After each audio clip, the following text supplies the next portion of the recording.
दोस्तों, मैं आपको एक बात बताना चाहती हूँ कि मुझे पता है कि आजकल के ज़माने में आप सभी को ऑडियो से ज़्यादा वीडियो देखना पसंद है। लेकिन जैसा कि हम लोग जानते हैं कि बुक्स पढ़ना कितना महत्वपूर्ण है। अगर किसी बुक की समरी हम लोगों को ऑडियो रूप में मिल जाए तो वो सुनना भी आपके लिए बहुत ही फायदेमंद होगा। ये मैं आपको 100% कह सकती हूँ। आप मेरी ऑडियोज बिना स्किप किए एक बार ज़रूर सुनिएगा। ये आपके जीवन में बहुत फायदेमंद रहेंगी। तो दोस्तों, आज मैं आपको रॉबिन शर्मा की मेगा लिविंग बुक की समरी बताने वाली हूँ। तो चलिए शुरू करते हैं। दोस्तों, आज की यह बुक समरी आपके लिए बहुत ही इंस्पिरेशनल और फायदेमंद साबित होने वाली है। अगर आप जिंदगी में कहीं अधिक जीवन, शक्ति, समृद्धि और आनंद पाना चाहते हैं तो आप मेगा लिविंग बुक की ये समरी जरूर सुनिए। दोस्तों, आप अपने जीवन में कहीं अधिक जीवन शक्ति, समृद्धि और आनंद के पात्र हैं और आप इसे जल्द से जल्द हासिल कर सकते हैं। इस किताब के लेखक रॉबिन शर्मा ने 10 से अधिक सालों तक उन लोगों की रणनीतियों का अध्ययन किया है जिन्होंने स्थायी व्यक्तिगत, पेशेवर और आध्यात्मिक सफलता हासिल की हुई है। दोस्तों, एक बार एक आदमी हिमालय पर्वत पर जाता है और चढ़ाई शुरू करने लगता है। क्योंकि हिमालय पर्वत की चोटी पर जाना उसको सपना था। जब वह आदमी चढ़ाई शुरू करता है तब वो कुछ ही दूर चलता जाता है और उसकी हिम्मत टूटने लग जाती है। क्योंकि इतना चलने के बाद भी हिमालय उसकी पहुंच से काफी दूर था। पर वो फिर उठता है और फिर से चलने की कोशिश करता है, लेकिन फिर भी आगे नहीं बढ़ पाता है। काफी कोशिश करने के बाद जब उसकी विल पावर जवाब देने लगती है कि तू ये नहीं कर पाएगा, तो वह काफी निराश हो जाता है और वापस लौटने की सोचता है। जब वो व्यक्ति वापस लौटने लगता है तब रास्ते में उसकी नजर एक बूढ़े आदमी की ओर पड़ती है, जो देखने में उसको काफी इंटेलिजेंट लग रहा था। उसके बाद वह व्यक्ति अपना दुखी मन लेकर उस बूढ़े आदमी के पास चला जाता है और उनसे पूछता है कि बाबा, मैं इस हिमालय की चोटी पर पहुंचना चाहता हूँ और ये मेरा सपना है, पर मैंने हिमालय पर्वत पर चढ़ने की कितनी भी कोशिश कर ली पर मैं नहीं चढ़ पाया। अगर आप इसमें मेरी कोई मदद कर सकते हैं तो प्लीज मेरी मदद जरूर कीजिए और मुझे बताएं कि मैं हिमालय की चोटी पर कैसे पहुंच सकता हूँ।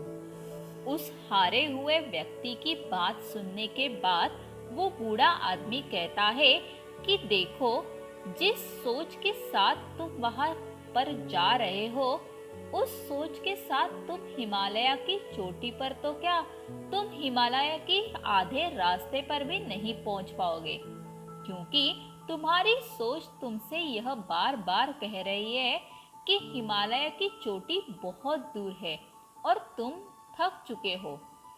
जबकि असल में तुमको ये सब सोचने के बजाय तुम्हें अपने अगले कदम के बारे में सोचना चाहिए। मतलब तुम्हारी मंजिल कितनी दूर है, यह सोचने के बजाय तुम्हें अपना सारा ध्यान अपने अगले कदम पर केंद्रित करना चाहिए। बूढ़े आदमी की बात सुनकर उस व्यक्ति को यह रियलाइज होता है कि वो कहाँ गलती कर रहा था। इसके बाद फिर से वो जोश के साथ हिमालय की चोटी पर चढ़ने की कोशिश शुरू करता है, लेकिन इस टाइम वो सिर्फ अपने अगले स्टेप्स के बारे में ही सोचता है। एक एक कदम पर ध्यान देने के वजह से वो आदमी बिना ज्यादा थके कब हिमालय की चोटी पर पहुंच जाता है, उसे खुद को भी पता नहीं चलता। दोस्तों, ठीक वैसे ही हम सभी का भी कोई ना कोई सपना या लक्ष्य जरूर होता है, जिसे पूरा करने के लिए हम बहुत मेहनत करते हैं ताकि भविष्य में हमें उस तरह की जिंदगी जीने को मिले जैसे हम चाहते हैं। लेकिन उस डिजायर लाइफ को पाने के चक्कर में जितना हमें हार्डवर्क करना चाहिए उतना हार्डवर्क हम कर नहीं पाते हैं, क्योंकि हमें हमारे अंदर कितना पोटेंशियल है इसका कोई अंदाजा नहीं होता है। इसीलिए बस थोड़ा बहुत एफर्ट लगाकर ही हम चीज़ों को क्विट कर देते हैं और उसके बाद हम लाइफ टाइम ऐसे ही अपनी जिंदगी को कोसते रहते हैं, या फिर हम अपनी हर फेलियर का इल्जाम दूसरों पर लगाने लगते हैं, जबकि अपनी ट्रू पोटेंशियल को आइडेंटिफाई करना हमारी सोच से भी ज्यादा आसान है। दोस्तों, इस किताब के लेखक रॉबिन शर्मा जी ने अपनी इस बुक में कुछ ऐसी टिप्स बताए हुए हैं जिन्हें 30 दिन तक फॉलो करके आप अपनी असली पोटेंशियल तक आसानी से पहुंच पाएंगे।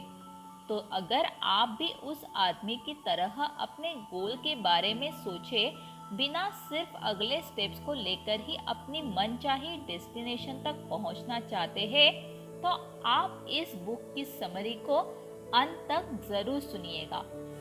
Developing a mission statement. दोस्तों, अमेज़न कंपनी को दुनिया का हर कोई आदमी जानता है, क्योंकि ई कॉमर्स प्लेटफॉर्म के मामले में ये कंपनी टॉप पर रखी हुई है। लेकिन क्या आप ये जानते हैं कि जब जेफ बेजोस जी ने इस कंपनी की शुरुआत की थी तब उनका मकसद सिर्फ दुनिया के बाहर के लोगों को बुक्स पहुंचाना था, पर उनका मिशन स्टेटमेंट इतना स्ट्रॉन्ग था कि फिर धीरे धीरे अलग अलग देश के लोग उनके साथ जुड़ते चले गए। फिर जब जेफ बेजोस जी को लगा कि ऑडियंस कुछ ज़्यादा ही हो गई है, तब उन्होंने साल 2007 में अमेज़न किंडल को शुरू किया, ताकि जो लोग अपने साथ किताबों को लेकर नहीं जा सकते हैं वे लोग सिर्फ पीडीएफ को पढ़कर ही नॉलेज ले लें। और फिर किंडल के हिट हो जाने के बाद उन्होंने धीरे धीरे और अलग अलग तरह के प्रोडक्ट्स को अपनी कंपनी में ऐड करते गए, और आज इस कंपनी को टक्कर देने वाला कोई भी नहीं है। दोस्तों, दुनिया के हर कामयाब इंसान का कोई ना कोई मिशन स्टेटमेंट जरूर होता है। जैसे मार्क जुकरबर्ग का मिशन स्टेटमेंट लोगों को एक दूसरे से कनेक्ट करना था, और बिल गेट्स का मिशन स्टेटमेंट था घर घर में कंप्यूटर को पहुंचाना, और एलोन मस्क का मिशन स्टेटमेंट था स्पेस में जाने वाले रॉकेट्स का दोबारा इस्तेमाल में लाना। दोस्तों, बेसिकली मिशन स्टेटमेंट का मतलब होता है वैल्यू या कोई ऐसी चीज जो आप दूसरों को देना चाहते हैं, यानी कि आपका कोई ऐसा काम जिसे आप चाहते हैं कि पूरी दुनिया याद रखे। हर इंसान के पास उसका मिशन स्टेटमेंट का होना बहुत ज़रूरी है।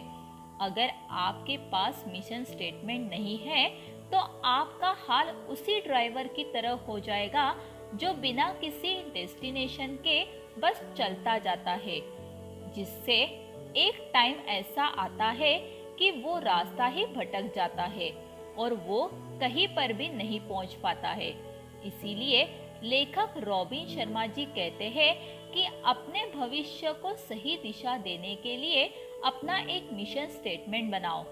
अगर आपको ये समझ में नहीं आ रहा है कि खुद का एक मिशन स्टेटमेंट आखिर कैसे बनाना चाहिए, तो आप सीधे वो चीज़ें लिखो जो आप दूसरों के लिए करना चाहते हैं और जिससे उनको कुछ फायदा मिल सके।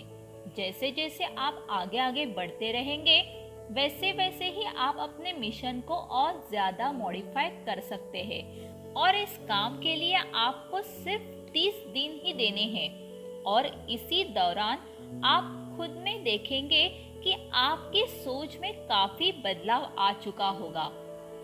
Limitless living. दोस्तों, फेमस बॉडी बिल्डर और एक्टर आर्नोल्ड श्वार्ज़नेगर जी ने शुरू में ही अपने ट्रेनर से कहा था कि मैं आगे चलकर ज़रूर मिस्टर यूनिवर्स बनूंगा, और उस टाइम में वो बहुत ज़्यादा पतले हुआ करते थे और उनकी फाइनेंशियल कंडीशन भी इतनी खास नहीं थी कि वो मसल बिल्डिंग को अफोर्ड कर पाए। आर्नोल्ड की यह बात सुनकर जिम ट्रेनर कहते हैं कि मिस्टर यूनिवर्स बनना कोई बच्चों का खेल नहीं है। इसके लिए प्रॉपर डाइट और ट्रेनिंग इन सब की जरूरत पड़ती है। मेरी मानो तो तुम इस तरह के सपने देखना बंद कर दो, क्योंकि ये तुम्हारी पहुंच से बाहर है। लेकिन आर्नोल्ड ने तब उनकी बातों पर ज्यादा ध्यान नहीं दिया और उनके पास जितने भी पैसे मौजूद थे उन पैसों से उन्होंने अपनी ट्रेनिंग शुरू कर दी। दोस्तों, और आज सभी जानते हैं कि आर्नोल्ड जी आज किस लेवल पर है। वो आज मिस्टर यूनिवर्स तो है ही, उसके साथ साथ ही वो एक एक्टर और अमेरिका देश के गवर्नर भी रह चुके हैं। दोस्तों, यह सब संभव हो पाया क्योंकि आर्नोल्ड जी ऐसे लोगों में से नहीं थे जो कि दूसरों की एडवाइस पर चलते हैं। उन्होंने कभी भी अपनी लिमिट्स को अपने ऊपर हावी नहीं होने दिया और हमेशा अपने लिमिट्स को पुश करते गए, जैसे डेविड गोर्गिस ने अपनी लाइफ में किया था। दोस्तों, इसी तरह हमारे आसपास भी कई लोग हैं जो हम पर लिमिट्स लगाते रहते हैं और बार बार ये दिखाने की कोशिश करते हैं कि ये जो तुम कर रहे हो ये बिल्कुल भी ठीक नहीं है, जिससे हमारा ज़्यादातर टाइम हमारा माइंड खुद से सोचने के लिए मजबूर हो जाता है कि हो सकता है कि ये सब सच बोल रहे हो। यही आप अगर अपने पोटेंशियल पर क्वेश्चन मार्क लगा देते हैं और अपने लिमिट्स में रहना शुरू करते हैं, जो फिर से हमारे लिए सही नहीं है।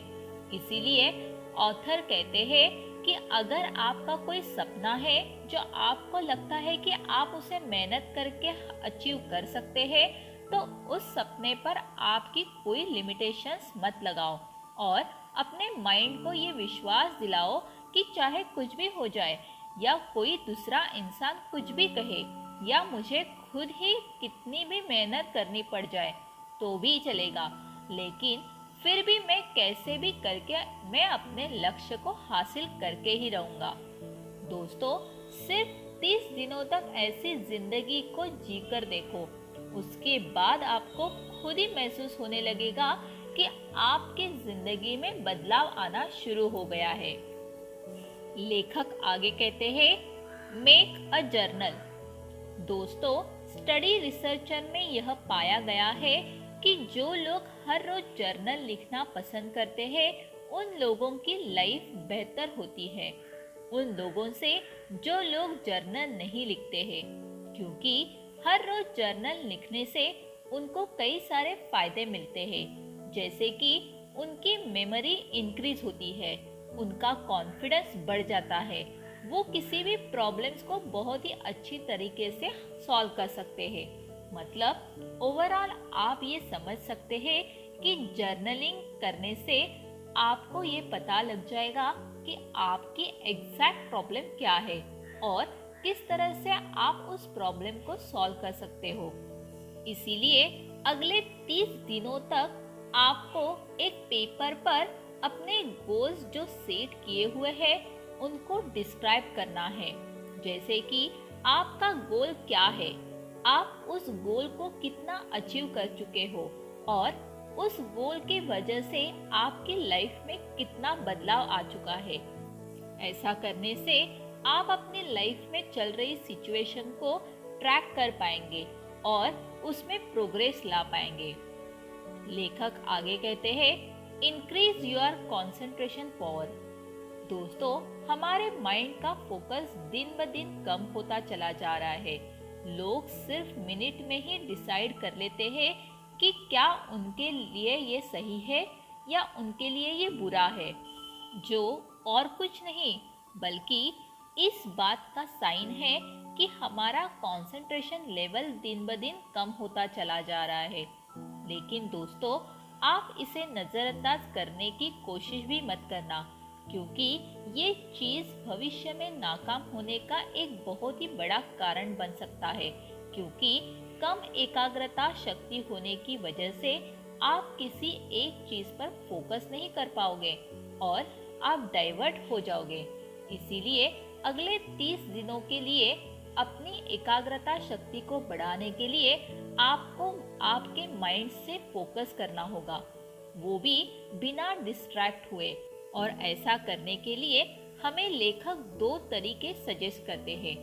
पहला तरीका यह है कि जब आप रात को सोने के लिए बेड पर लेट जाओ, तब अपनी आंखें बंद करके अपना पूरा फोकस अपनी सांसों पर ले आना और देखना कि ये आप कितनी देर तक कर पा रहे हो। इससे आपको पहली ही बार में यह अंदाजा हो जाएगा कि आखिर आपकी एकाग्रता किस लेवल पर है। दूसरा तरीका यह है कि आप अपने मनपसंद किताब को पढ़ सकते हैं। दोस्तों, ये भी अपने एकाग्रता शक्ति के बारे में जानने का एक बहुत ही आसान तरीका है। इन दोनों ही चीजों में जब आपका कंसंट्रेशन ब्रेक होने लगे, तब आप उस पर फिर से कंसंट्रेट करने की कोशिश कीजिए। ये सुनने में आपको एक नॉर्मल सा लग रहा होगा, लेकिन ये छोटी सी प्रैक्टिस आपके लाइफ में बहुत बड़ा बदलाव ला सकती है। दोस्तों, इससे आप एटलीस्ट 30 दिनों तक करने की कोशिश जरूर कीजिए और अगर आप ऐसा करते हैं तो आपकी लाइफ में बदलाव आना तय है। दोस्तों, ये सारी बातें मैंने रॉबिन शर्मा जी की बेस्ट सेलर जियो चांद से किताब में से बताई हुई है। इस बुक ने मुझे पर्सनली मेरे सेल्फ ग्रोथ में काफ़ी हेल्प की हुई है और मैं आशा करती हूँ कि आपको भी इस वीडियो से बताई गई हुई बातें हेल्प करेंगी। तो दोस्तों, यह थी मेगा लिविंग जो रॉबिन शर्मा जी ने लिखी है, उस बुक की समरी। ये आपको कैसी लगी या आप मुझे कमेंट करके ज़रूर बताइएगा।